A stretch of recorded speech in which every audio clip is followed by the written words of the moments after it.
Okay, well, welcome and thank you for joining us today. I'm Linda Tobash, Senior Advisor for Education here at the Korea Society.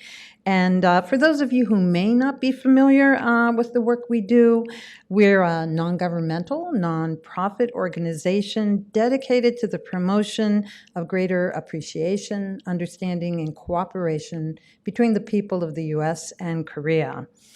And we are not only happy, but we're honored to have with us today Dr. Peterson, Professor Emeritus at Brigham Young University. Dr. Peterson holds a PhD from Harvard, and he lived in Korea for 15 years, 7 of which he served as director of the Korean Fulbright Scholarship Program, or Scholars Program, I should say. Since his retirement from Brigham Young, where he worked for 34 years, he has created a research institute called Chungwae Jiwa, and it's based on the Korean expression meaning a frog that got out of the well. And I think we're going to hear about that today. The Institute's purpose and its associated YouTube channel is to help Koreans get a global view of their proud 5,000-year history. You know, I could spend a good part of this event just talking about Dr. Peterson's considerable accomplishments and contributions, but let me just briefly state that he is an esteemed leader in Korean studies, who is a researcher, who's authored numerous books, as well as numerous academic articles for journals, and these are across a range of topics.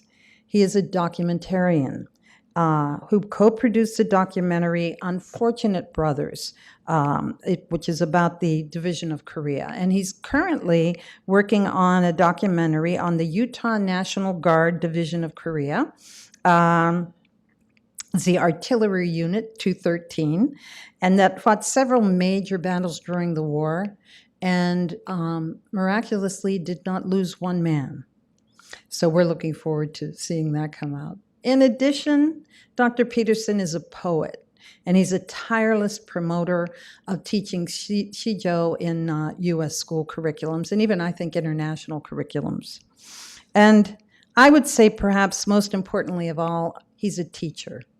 And so we're happy to have Dr. Peterson explore with us the concepts in his most recent book, The Frog Outside the Well Looks at Korean History, in which he presents his views on how Korean history has become distorted and identifies the factors that led to that distortion. Before I turn the program over to Dr. Peterson, I just want you to know at the end we will have time for questions.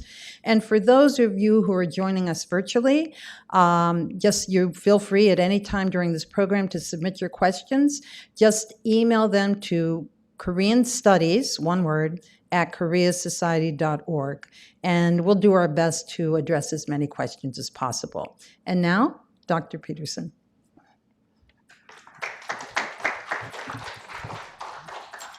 In good Korean fashion, I should make a bow like this at the beginning. That's what you do all the time.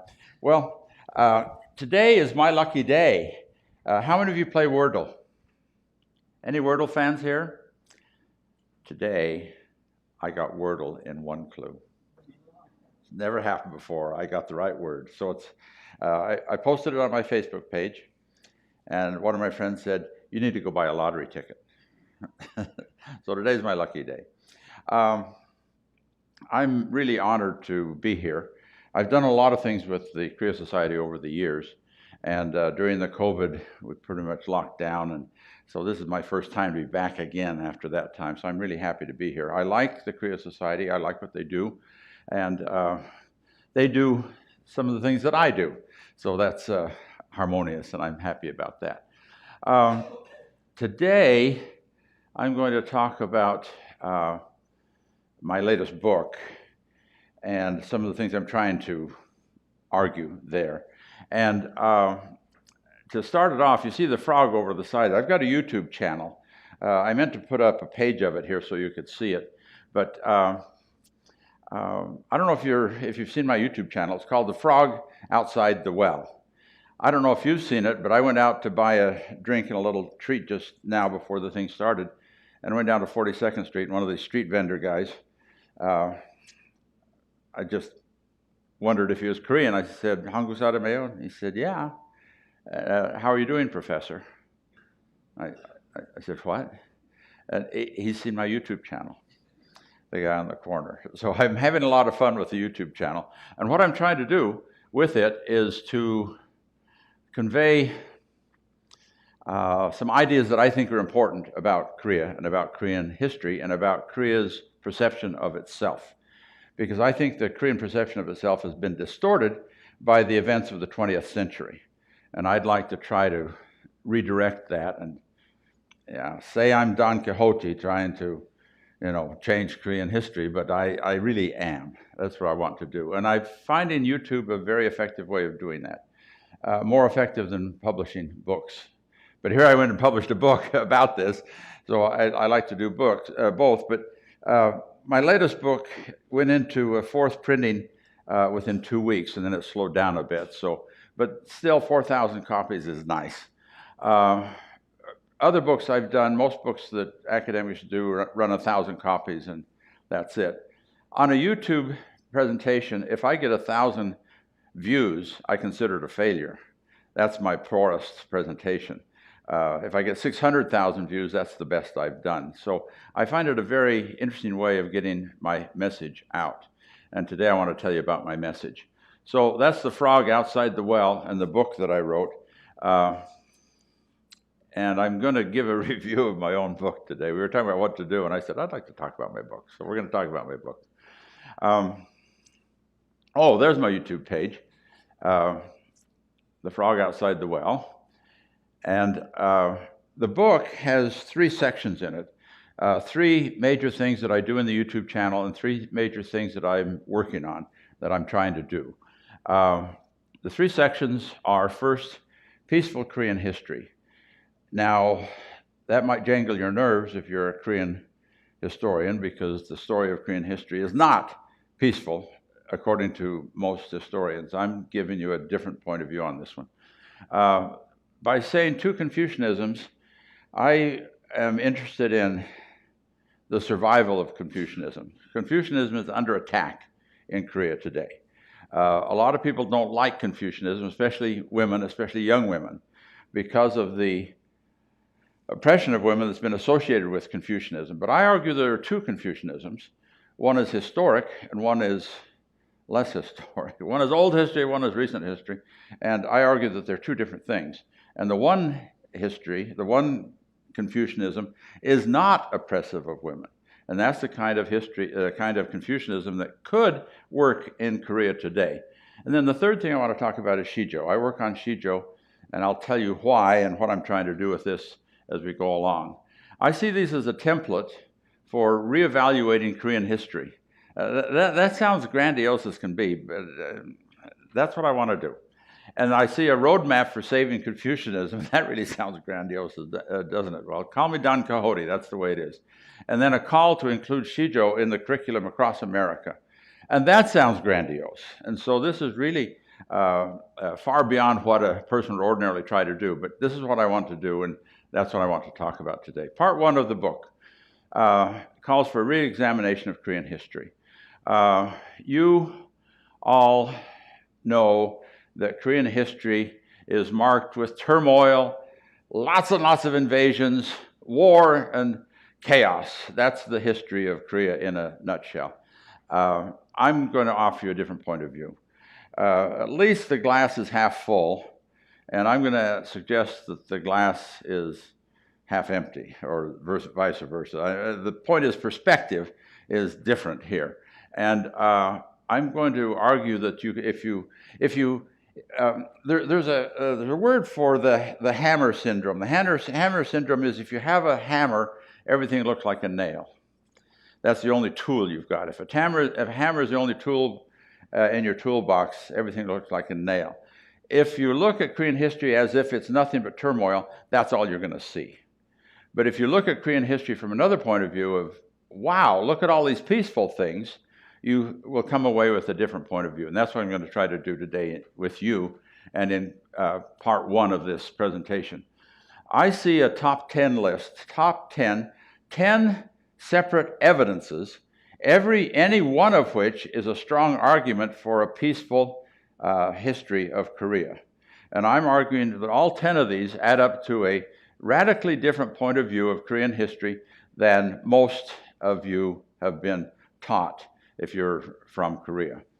And I'm going to go over these rather quickly because each one of them is an hour lecture, if I wanted to. And I've done an hour lecture on each one of these. And I've got about a 10, 15-minute video on each one of these. So if you want to go into more detail on what I'm thinking about any of these, or if you disagree with any one of these along the way, there's more detail on my YouTube channel. The first one, the longest dynasties. The longest meaning the longest dynasties in the world. Korea has a 1,000-year dynasty in Shilla, a 500-year dynasty in Koryo, and a 500-year dynasty in Chosun. Other countries in the world seldom get close to 300-400 years. And one other interesting thing about the long dynasties of Korea is Korea has had no failed dynasties. By a failed dynasty, I mean a dynasty that cranked up, unified the country, and did its thing for the lifespan of its founder, but toppled when the founder died. The Qin dynasty of China, Qin Shi Huangdi set up unified China, but the dynasty fell when he died. The Sui dynasty of China lasted 37 years and died when the founder died. Korea has no failed dynasties. If they set up a dynasty, it lasts for 500 years. Even the Kaya kingdom, which we always think of the baby of the dynasties, you know. When we talk about the three kingdoms, I like to say, how many kingdoms were there at the time of the three kingdoms? And that's a silly question. You know, who's buried in Grant's tomb? How many kingdoms were there in the three kingdoms period? Well, there were four, because we tend to overlook the Kaya kingdom. We think about it as the baby, short-lived dynasty. It lasted 520 years. Now, it started in a mythological phase, and we don't know for sure when it began, but those are the dates we're working with. So whether that's accurate or not, it's close enough for our purposes today. Now, the dynasties are the longest dynasties in the world. Someone pointed out there's a dynasty in the middle of India that lasted 1,000 years. Maybe if you scratch and look, the Ottoman Empire lasted 600 years. But Korea has three long dynasties in succession. So that's point number one, long dynasties. Number two, peaceful transition from dynasty to dynasty. Now, the narrative that you're given in the Korean classroom is that it was turmoil, chaos, and revolution between dynasties. Well, if that's your hammer, that's all you're going to see. But if you stop and look at it in a more objective fashion, let's go back and look at the Kaya kingdom again. The Kaya kingdom was absorbed, not conquered by Shilla. The evidence for this is the final king of Kaya became a Chingol, that is to say, a member of the aristocratic class of Shilla. And further evidence of this is the great unification general of Shilla was Kim Yushin. Kim Yushin was a Kaya man. He was the grandson of the last Kaya founder.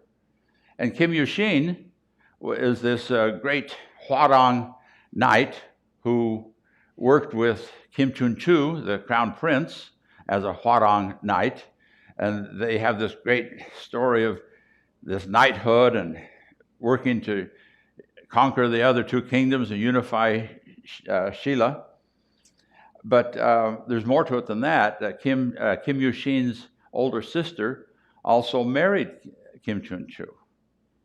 And she was also a Chingol of the true bone class. And they had a baby, Kim Chun-chu and Yi Sun-shin's sister. And this baby girl, who did she marry? She married her uncle, Kim Yushin. And when I tell this to Korean audiences, the young women kind of shudder, oh, Jingaropta, marrying your uncle. But in early modern times, a lot of kingdoms had close marriages between third degree and fourth degree degrees of relationship. So Kaya was absorbed by Shila. So that's a smooth transition. And then you go from Shila to Koryo, and Hu Goguryo was an enemy of Hu Pekje, but Hu Goguryo was a protector of Shila. And when Hu Pekje was defeated, Hu Goguryo quietly absorbed Shila. So there's another smooth transition. And then when Koryo fell, the founder of the Chosun dynasty was who? Isungye.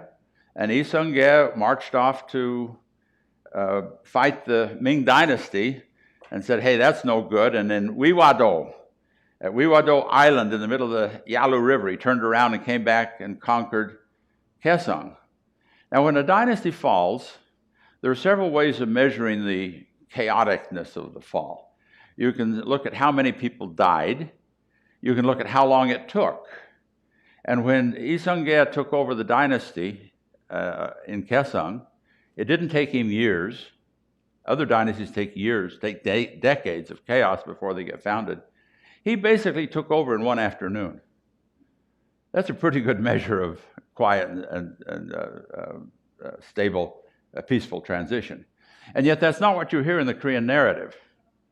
Because the Korean narrative was largely couched in the Japanese era, where the Japanese were making fun of the Koreans, saying, we Japanese are dynamic, and we have revolutions and set up new dynasties every 100 or 200 years.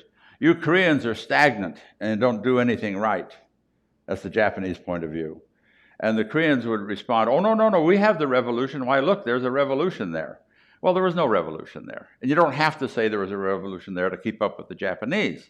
It's better to say, no, there was no revolution. We're not into that. That's not our thing. That's not what we do.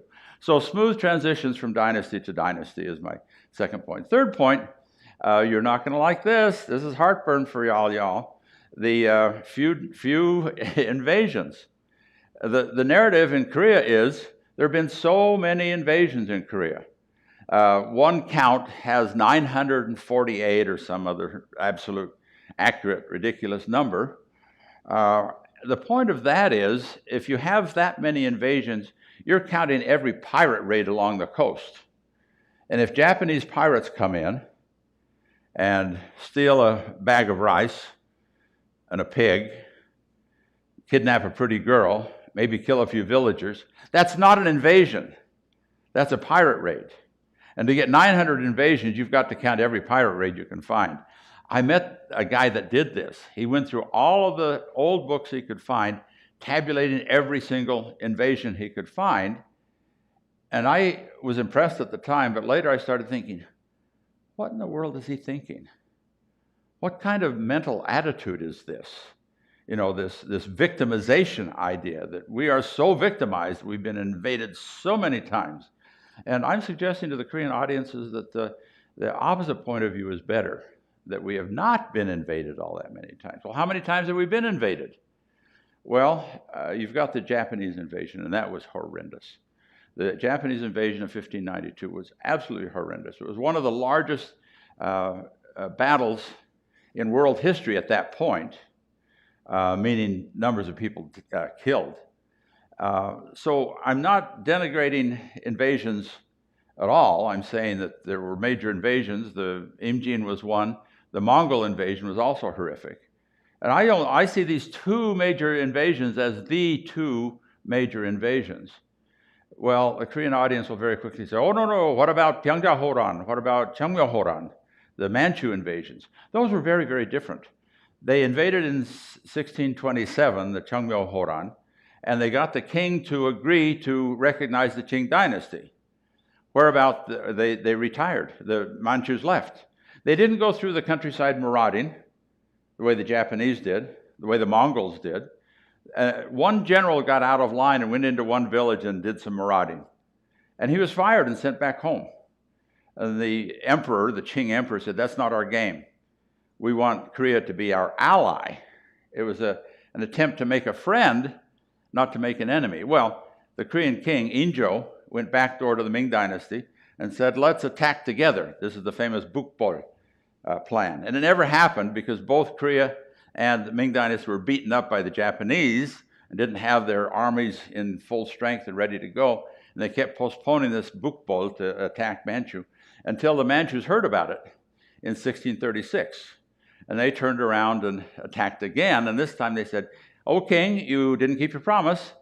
You promised to be our ally. And this time, to make sure you keep your promise, we're taking your 3 sons as hostages." And they did. And they took the hostages. And then they released the hostages once they had conquered the Ming Dynasty. So that was a very different kind of invasion. If you're going to insist we need more invasions, okay, you can have that one. But it was not on the same scale, not the same kind of invasion as the Hideyoshi invasion of 1592, okay? So I'm suggesting a different perspective at the look of invasions, okay? And I'm going to say few invasions, not so many invasions. And I'm going to say,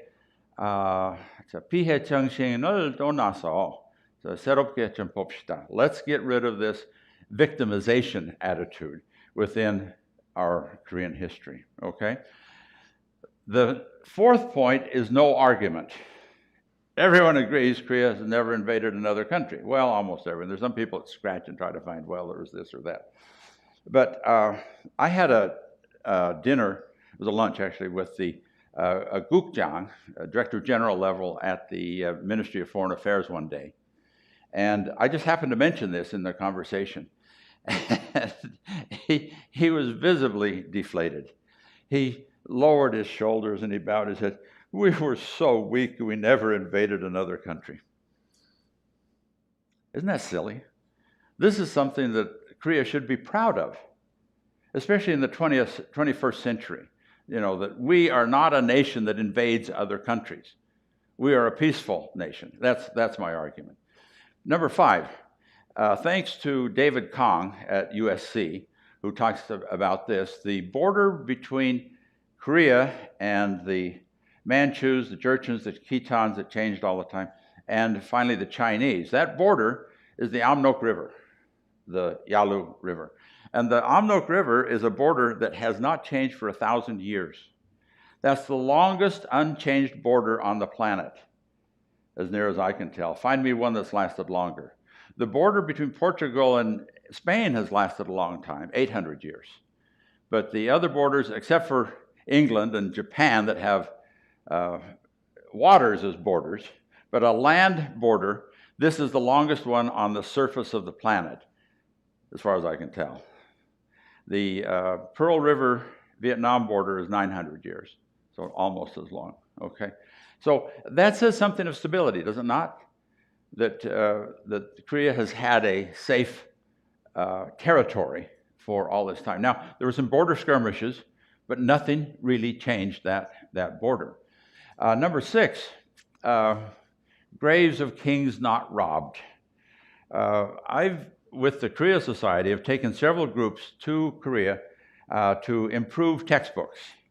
And one group of textbook writers and editors, publishers, we were in Gyeongju, and we were standing in front of Orung, the 5 tombs, the oldest 5 tombs in Korea, in Shilla.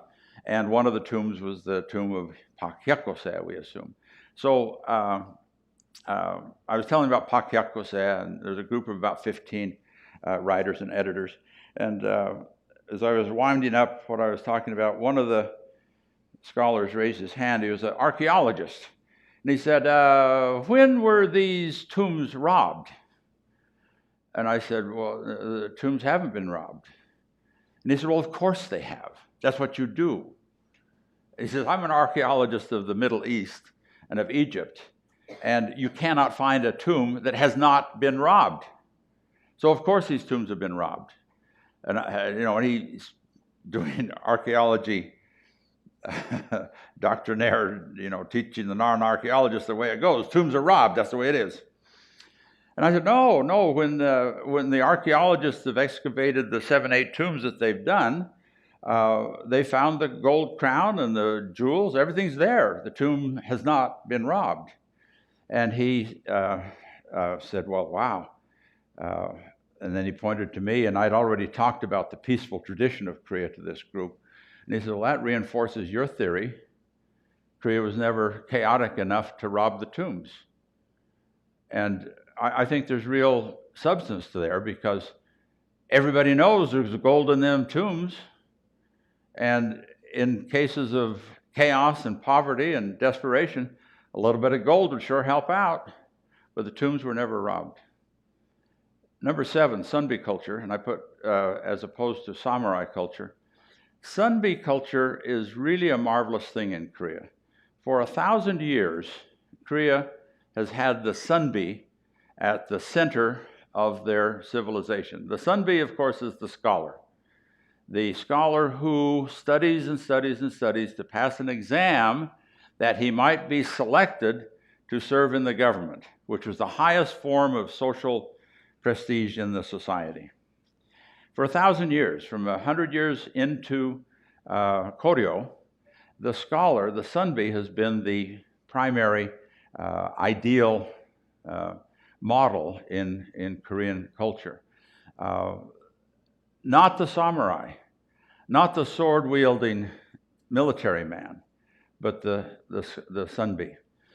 Number 8 is civilian control of the court, and by this I'm talking about the centralized government. Again, the Japanese have either purposely or incidentally distorted the Korean history by pointing out that, by saying that Korea is behind the times. The Japanese overlords would say, you Chosenjin are less developed than Uri Nihonjin, because you don't have a feudal system. We Japanese and the Europeans are all advanced because we've had a feudal system. That's brought the power to the front, and we can do things. And Japan, we are much stronger than you, Korea. So see, feudalism is a much better thing. Korea left feudalism behind 1,000 years ago. Late Shilla, early Koryo was feudalistic, but they quickly adopted a centralized state. And in the centralized state, how do you choose people to serve? By taking the exam. You pick the Sunbi. So these two are linked together as indicators of a peaceful form of government, not government by the sword. And in fact, have any of you heard the expression, the pen is mightier than the sword? Well, in Korea they say the boot, the brush, is more powerful than the sword. And in this case, this is a good example of this. And when the traditional government falls apart, what do traditional people do? Well, the Japanese relied on the samurai. There was a case of the 47 samurai who killed themselves ritually because they'd lost their master and they didn't know what to do in the world. There are other samurai in Japan who looked for a position of power, a place to be a samurai, and they led Japan into conquering China, or defeating China enough to take over Taiwan, taking over Korea after defeating Russia, then moving into Manchuria in 1931, moving into mainland China in 1937. It's samurai. The samurai were in control. The samurai were saying, well, this is what samurai do. What were the Koreans doing? Well, the Koreans, when the traditional world falls apart, they fell back on doing what they do. They studied. They studied. And it seems like that's the weaker thing to do compared to the samurai. But look how Korea is now. They've caught up, officially, they've caught up to Japan this year in per capita income. And they're moving ahead. Do you know anyone that has a Sony telephone? Do you know anyone that has an LG or Samsung telephone? So Korea is making its mark in the world, and it's because of the boot, the brush, the Sunbi tradition. These first 8 are all things that Korea can be proud of.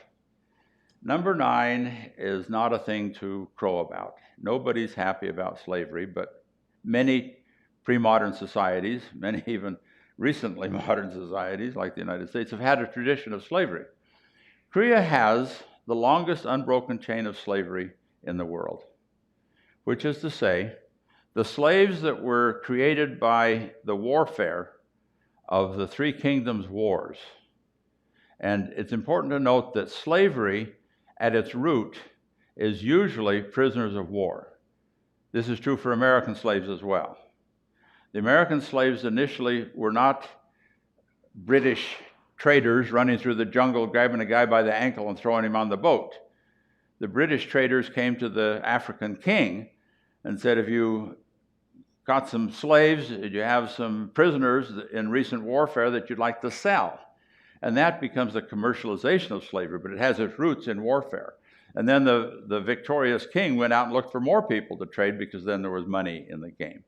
And in Korea too, the warfare of the Three Kingdoms led to the initiation of slavery. And then once that started in the Three Kingdoms period, the unified Shilla period, nothing happened to liberate the slaves. The aristocratic class really did not change, and the lower class did not change.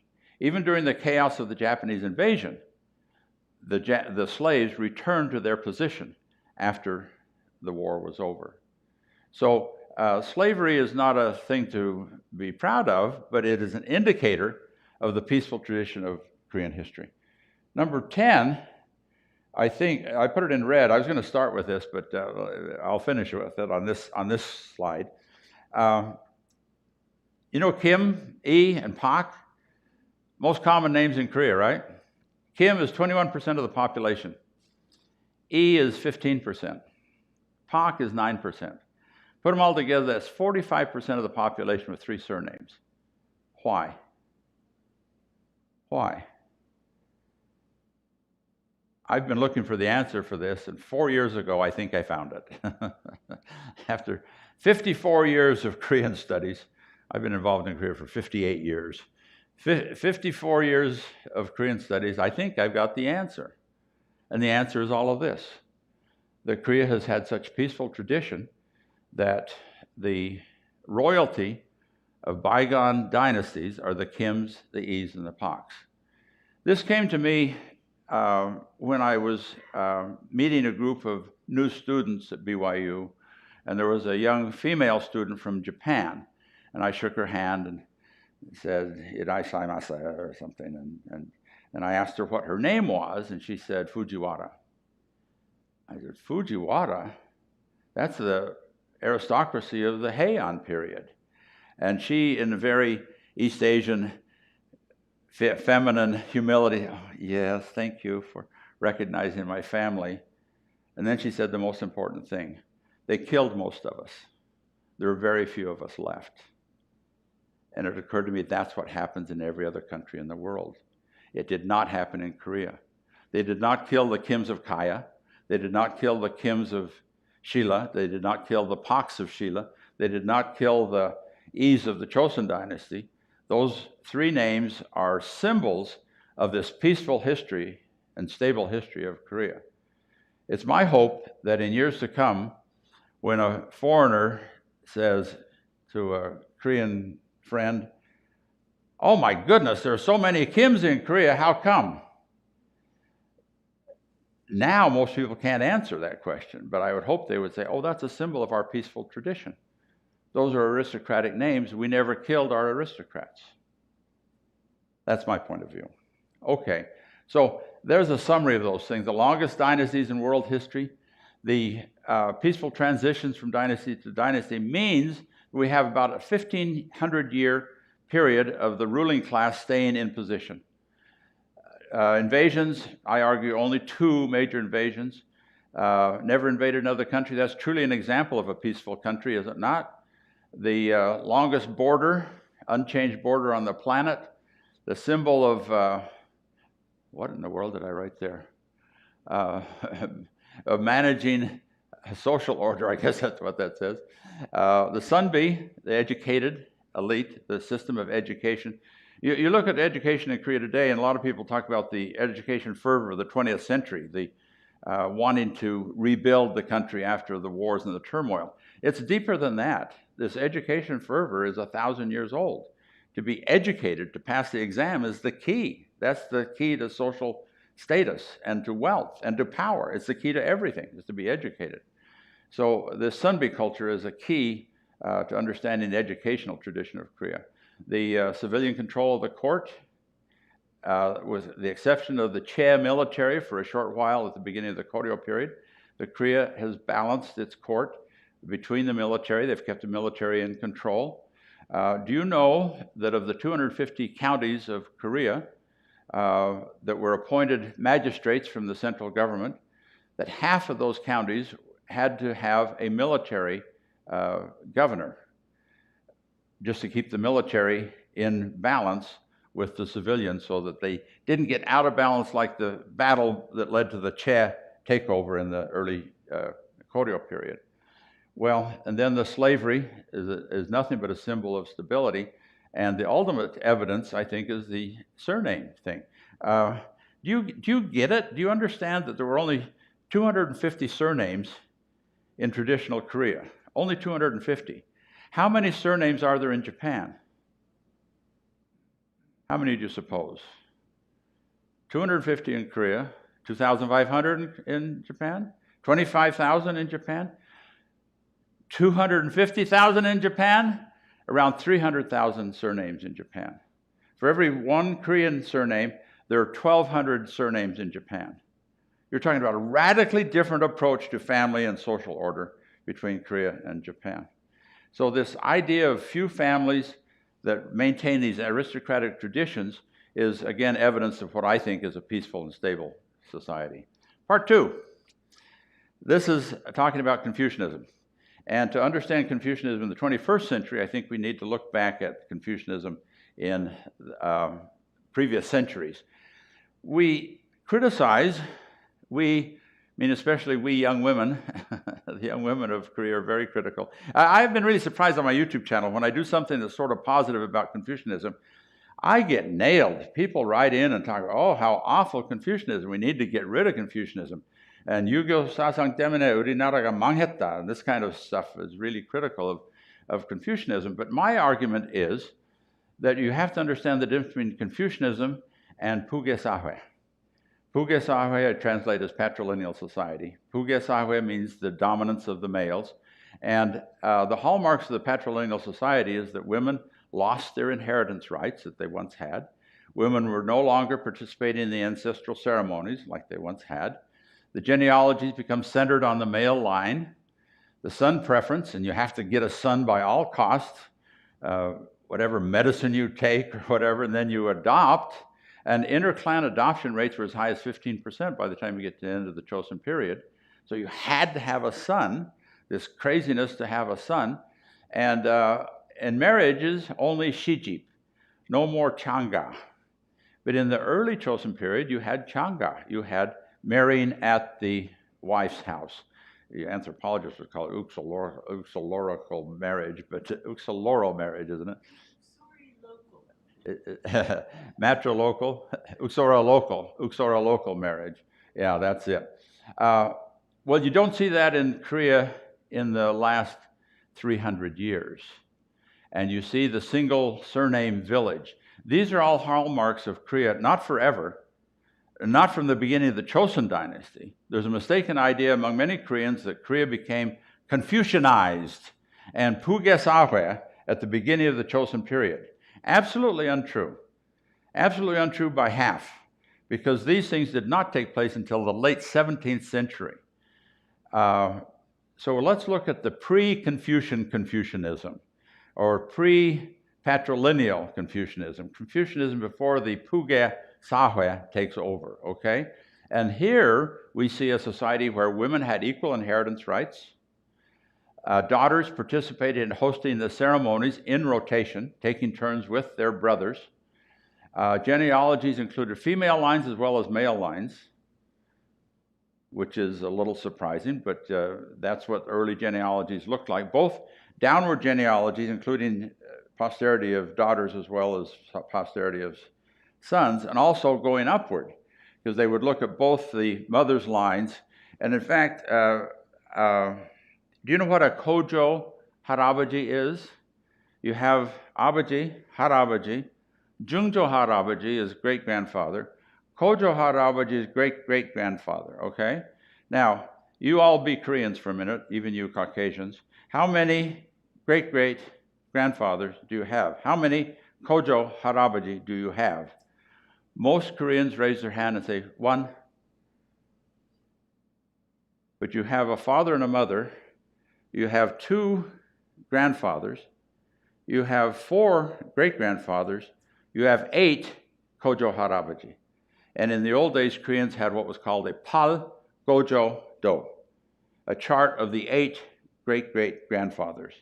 And it's exactly the same kind of thing as you would see if you turned it this way. They do it vertically, but if you turned it sideways, you have exactly the same thing as a genealogical chart of the first 6 generations of your family tree. And we call it a family tree, going sideways, like the tree was chopped down. The Korean family tree goes upward. It looks just like a family tree. It branches up, you see. Korea had that kind of a consciousness of family before the Puge Sahwe took over, okay? So daughters were equal to sons in everything but politics.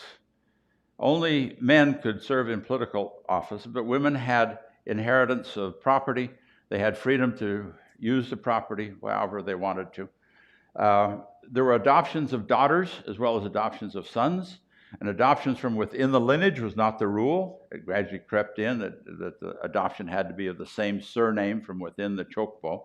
But there was adoption of non-relatives in the early record we've got. Marriages were both shijip and changa. And an example of this that I like to relate is, you know Yulgok Senseng, the famous scholar whose face is on the Ochanwanchari bill.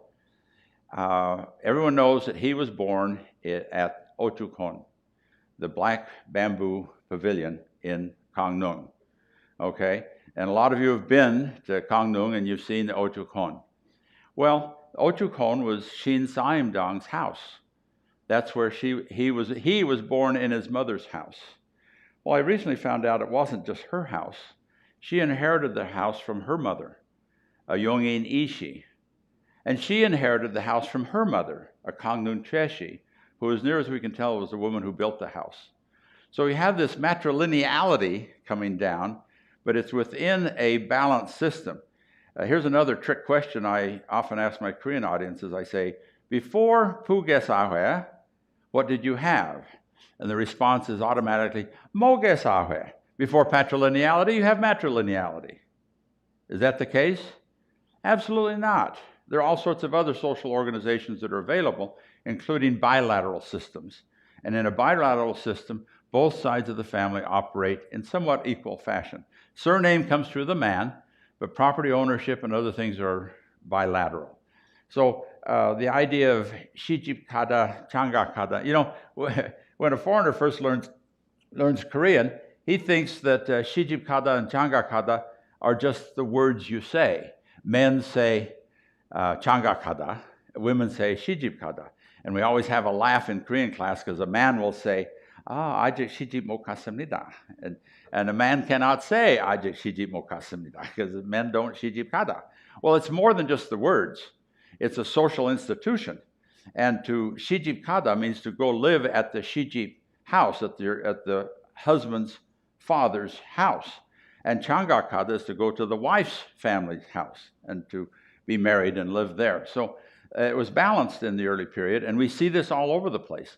There are several prominent villages. If you've been to Hahue, everybody knows Hahue, if they know anything about the landscape of Korea. Hahue, the famous village. You go to Hahue, and it's the home of Yu Sung-yong, the famous prime minister during the time of the Imjin War. Well, he married into the family, and from that time forth, it became a Yushi family. And several of the other prominent villages of Korea are marked from when a son-in-law moved in and stayed, and then it became the village. Once these things ossified, once it became solid and immovable in the late 17th century, you have the creation of the single surname village. Before that time, you have mixed surnames in all these villages. So this is a picture of a pre-Puge Sahwe that practiced Confucianism. It was operating there. And therefore, this is the kind of Confucianism that can be used in Korea today. It does not have to be patrilineal. It can be balanced between patrilines and matrilines. Confucianism, I see, is one of the 5 great religions of the world. And Koreans are always quick to say, oh, Confucianism is not a religion. No, it's not like Buddhism. It's not like Christianity. And it's not. But that doesn't mean it's not a religion. I prefer the word belief system. If you talk about belief system, you can have all sorts of things. In Marxism, in their box called belief system, you can't put Christianity in Marxism. You can't put Christianity in that box. You can't put Buddhism in that box. You can't put Confucianism in that box because the belief systems don't tolerate that. But I think the Confucians would be smarter to say, yeah, we're a religion, we teach values. And no, we don't go to church on Sunday, and no, we don't go to the temple and pray to Buddha, but we're a religion, one of the great 5 religions of the world. That's what I think they should do. And it has great teachings. Loyalty, filial piety. What better things to teach children than these concepts of benevolence, justice, etiquette, knowledge, inuiji, inuieji. It just rolls off your tongue. Everybody knows inuieji in Korea. And don't throw out the baby with the bathwater. You can throw out patrilineality, but don't throw out Confucianism with it, is my opinion.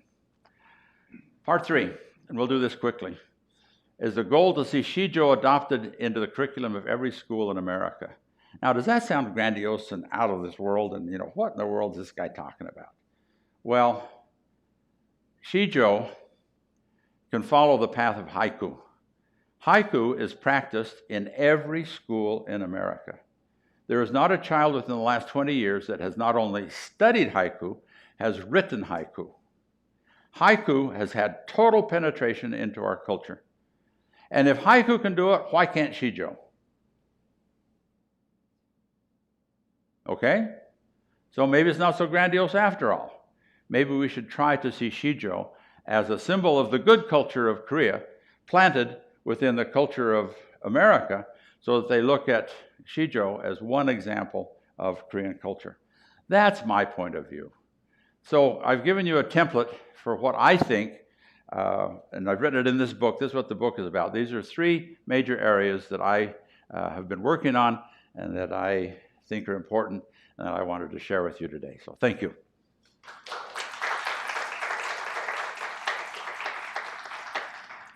So we do have time for questions, and I hope you have some. So if you raise your hand, and we'll have a microphone over to you in a second. And if you can introduce yourself and your affiliation. So we have a question right here. Right here in the middle. Mm-hmm. Hi there, my name is Sean King at a firm called Park Strategies. Thanks for your talk today. I read your Korea Times article on Barbie, and I remember George W. Bush doing haiku. So if Korean history has been misinterpreted, who does that benefit? Who benefits from that misinterpretation today? And if Korea is as peaceful as you say over the millennia, how do we explain the savagery of the Korean War and the inhumanity of the North Korean regime today? It seems like Koreans are nice to others, but not to their own people. Thank you. Yeah, that's a pretty brutal assessment. I didn't say it today, but I should have. This is all aside from the 20th century. The 20th century has cast a shadow on all of Korean history. The 20th century is a history of victimization. And the Koreans have every right to, it's not nice to say wallow in their self-pity, but that's not a good way to say it, but they have every right to say we've suffered. And we have the obligation of recognizing that they've suffered under the hands of the Japanese, under the hands of international powers that divided them, under the hands of the forces that brought the 2 sides together in the Korean War. And Korea is still divided today. But if you cast the shadow of the 20th century over all of Korean history, I think it's a distortion. I think that beyond the 20th century, you have all these symbols of peace that I've been haranguing about today. Koreans can be brutal to each other. And when people talk about the unification of Korea, we can just only hope that it happens in a peaceful way. My good friend Don Clark said, they've shown us that they can be absolutely brutal. And let's hope it doesn't turn that way to a unification when that happens. Now, does that answer your questions? Yeah. Anyone else have heartburn? Laurel? We have two questions here. Yeah, great. All right. As you know, I'm no historian. What I know about Korean history, I learned from Gary Ledyard, who I think would be very pleased with your discussion of the no invasions. And but I have two on the invasion. Well, you sort of pulled the rug under this one, but when you said never invaded, I immediately thought of Vietnam, which you said, well, 20th century doesn't count. But equivalent, what about providing the ships for the Mongols? I mean, these are both in positions of sort of vassalage to larger powers, but invasion. And then I'm not going to let you get away with Confucian argument.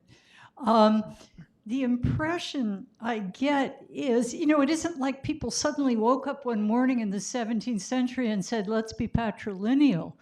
What I get from reading Martina Deukler is they had Jushi, they had these idealized models of what kinship is and what ancestors are.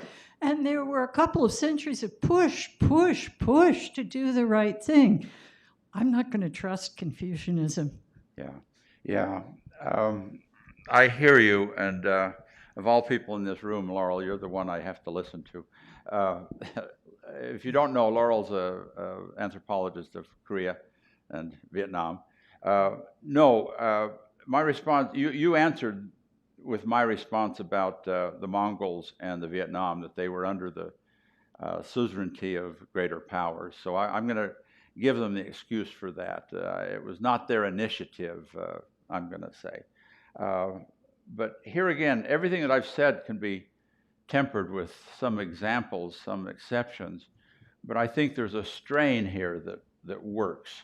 Now, as for Confucianism, you don't want to cut them any slack. I can appreciate that, and you're speaking as a female and as a feminist too. No, I can appreciate that, but I still think there's virtue in the basic teachings of Confucianism. I think that this late 17th century, you're right, it was pushed before this time. The Neo-Confucian text pushed them, but they didn't do it until the late 17th century. You can find inheritance documents that show that women were receiving equal inheritances right up until the 1770s, 1780s, and even after. So I think the actual practice, they were arguing it beforehand, and they were trying to implement a pure patrilineal. Yeah, they did work hard at it. But I think it didn't happen, is the one thing. They were working at it, but it didn't happen until the late 18th century. And I think there are other forces that came into play at that point. I think population pressure had something to do with that, to change the inheritance pattern rather than dividing everything up to keep an estate together. So I think there were material motivations as well as ideological motivations. But no, I like Confucianism. That's my problem. I like the ideas of these virtues that they teach, you know. So I don't want to throw the baby out with the bathwater, but I'm sympathetic to your feelings on this. Mrs. Laurel, as a female. You have some email questions that came in. We do, but we have one more question here. Dr. Kim, yes. Hi.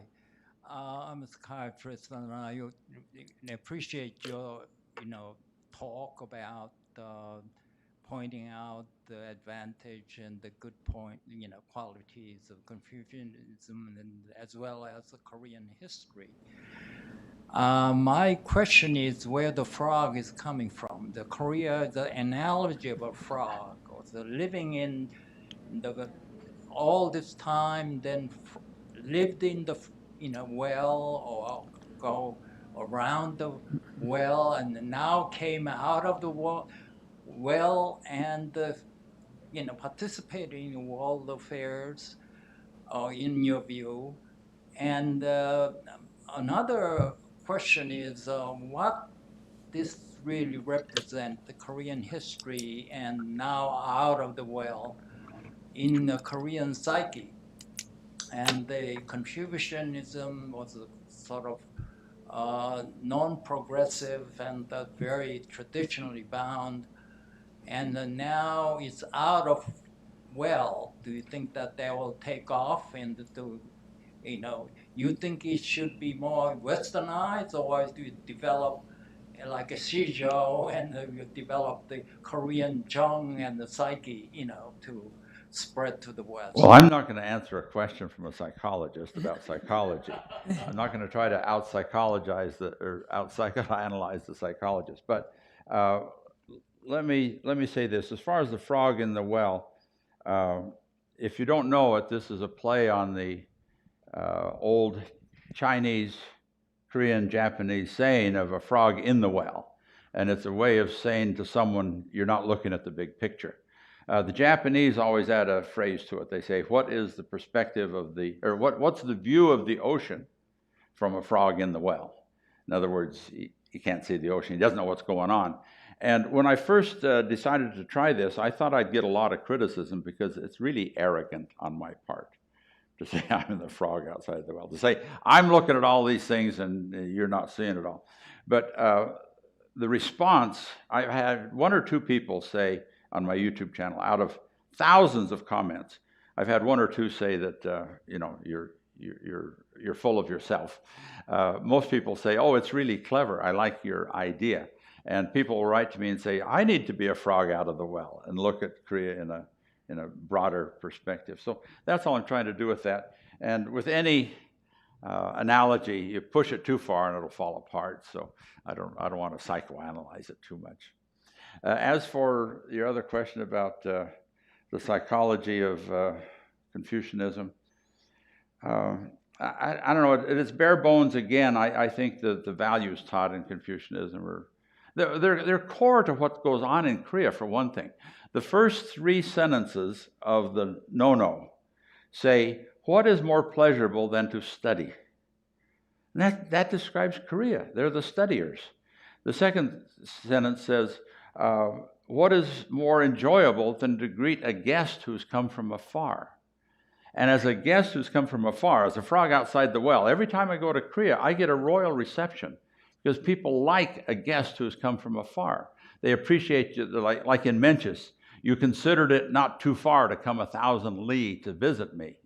That's what King Liang Hui Wang said to Mencius at the beginning of that book. And then the third line is to be peaceable when you don't get the recognition you deserve, which is to be humble and self-effacing. Now, if that doesn't describe Korea, those three things, I don't know what does. So I think there's some inherent goodness in Confucianism that I don't want to throw the baby out with the bathwater. Yeah. We do have some questions that we got from some of our virtual viewers who sent them in earlier. And one following along with the history theme. And how much, the question is from Jacqueline Mezziani, who asks, how much of Korean history taught from 1850 to 1950 was influenced by religious missionaries? And would it align with what you're I'll add, would it align with what you're saying today? Yeah, I don't know that the Christian missionaries were innovative about history.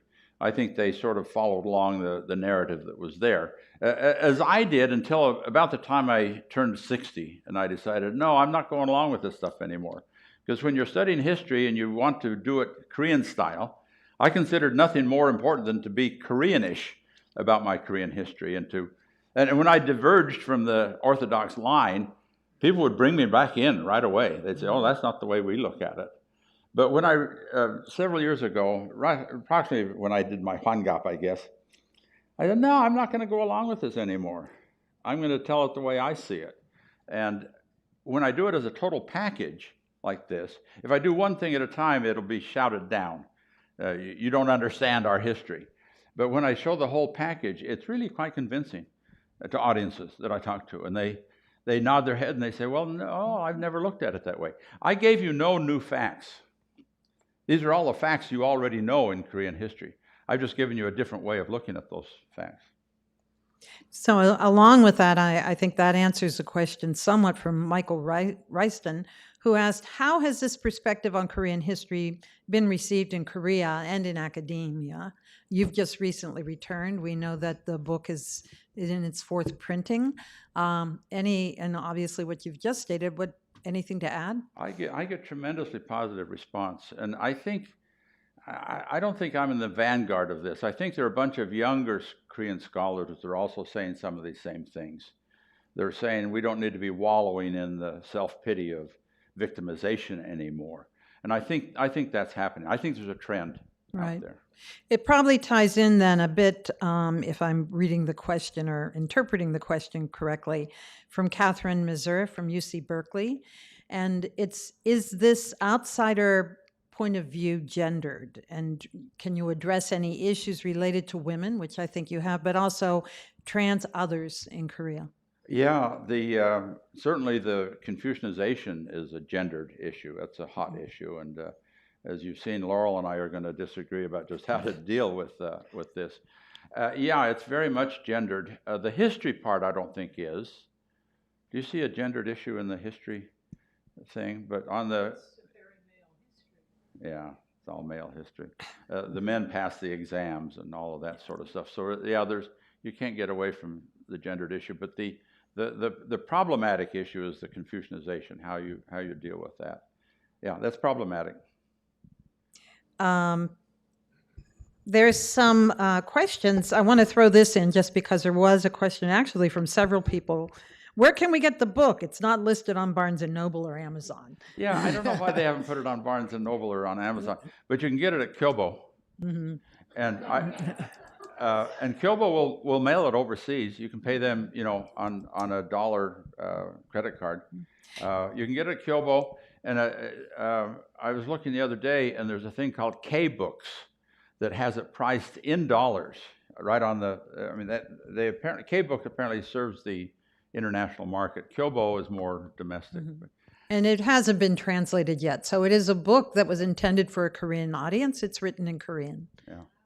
So just if you didn't know that, I think we have time for one more, and I'm wondering. There's two. I'll let you pick. Okay. Okay, or speak to both of them quickly. One was, these are more present day, 20th century, but how can the Korean War finally be brought to a close? Okay, given that's history. the one I won't answer. Okay, and then the other one, and again, you've written on this, which is just if you can elaborate a bit on your views on the media censorship during the Gwangju People's Democratic Uprising and the 5/18 events. And could the USA and UN allied nations and governmental agencies have done a better job combating that kind of misinformation, around the rising tide of the Chundu-Wan regime? Well, and why did the U.S. support him? Yeah, the writing that I did on this was, I interviewed Donald Gregg and John Wickham, who were the ambassador and the 4-star commander. I interviewed them, and they were both willing to talk to me because they felt that their point of view had been distorted by Korean martial law press. They both felt that they were in a box, that they couldn't do much, and they feared North Korean interaction or North Korean reaction if they were to do something to destabilize the country. And that's what the fear that motivated them the most.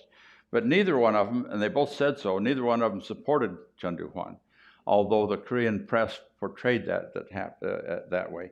But I have an interesting anecdote about this. When I was in Korea during this time, I was over in the USIS offices one day when they were hopping mad. And it turns out that what they were talking about was the Korean government had come in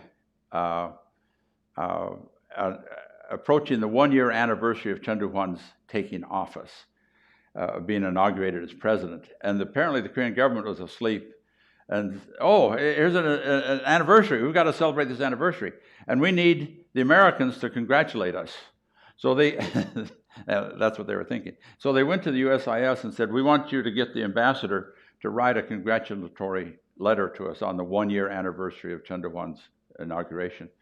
And the American embassy was not about to do it, and they slow walked it and put them off, and it was the last minute. They knew they could just get away with not doing anything. And lo and behold, it showed up in the press. The Korean officials had forged Ronald Reagan's signature on a congratulatory note that they had forged that was printed in the press. So they didn't get what they want from the Americans honestly, so they wrote it up themselves. Yeah. Does that do it? You done? You had enough? Thank you very much, Dr. Peterson. This was a fun and great and educational experience.